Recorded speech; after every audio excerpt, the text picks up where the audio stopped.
November 13th, 1984.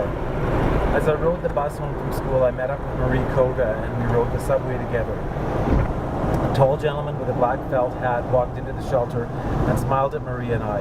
I assumed he was a friend of Marie's and I smiled back, not realizing that she hadn't even noticed him.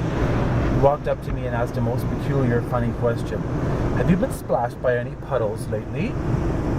The corners of my mouth turned up instantly and my heart began to pound. I found myself in the dilemma of having to feign disinterest in the stranger for Marie's sake and wanting desperately to talk to him. Marie and I rushed out to catch our bus and I murmured goodbye to the stranger.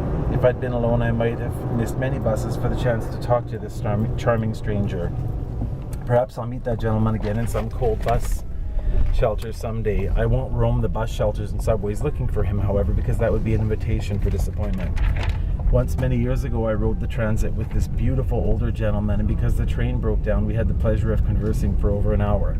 I looked for him on the trains after that. I retraced my steps and timed myself precisely, but I never saw him again. The questions he asked of me leave no doubt in my mind that he was homosexual, although I certainly did not pick up his clues back then.